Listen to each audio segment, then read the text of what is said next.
Comment j'ai vécu le début de la pandémie? Je dirais un peu sous le choc d'une certaine façon. On est tombé en pause et puis on s'est dit à ce moment-là, oh, aïe aïe, c'est gros. Je suis professeur d'histoire au cégep de Sorel-Tracy. Et quand ça s'arrête d'un coup, tu te demandes toujours quand est-ce que ça va repartir. J'ai 3 jeunes enfants. Pour eux autres aussi, ça s'est arrêté.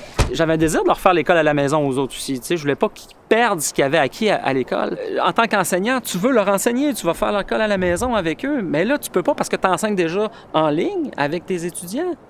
Ma femme, elle, travaille comme éducatrice spécialisée. Elle aussi, ça a continué. Elle travaille à l'extérieur également.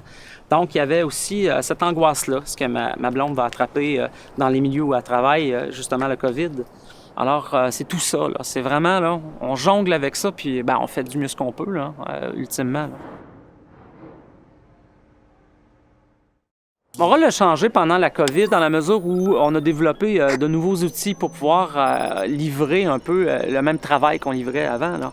Nos étudiants vivaient de l'anxiété, alors on a dû justement combattre cette anxiété-là. On n'était pas pendant la grippe espagnole, on n'était pas dans une tranchée de la Première Guerre mondiale, on vivait une pandémie, mais c'est une pandémie avec les outils qu'on a aujourd'hui qui va probablement s'avérer moins dramatique que ce que vécu nos ancêtres. On a dû faire ce qu'on appelle la formation à distance, donc réadapter tous nos cours, puis pour les transférer vraiment sur un mode, disons-le, virtuel. Je crois sincèrement qu'il y avait besoin, ces étudiants-là, de ce contact-là. Ça les rassurait. Donc, ça les a mis dans une espèce de routine. On poursuivait cette routine-là à travers le chaos qu'on vivait.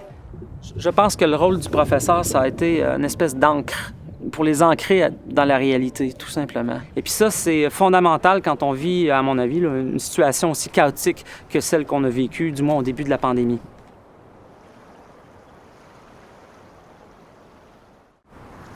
Je pense pas que la COVID va avoir changé ma profession.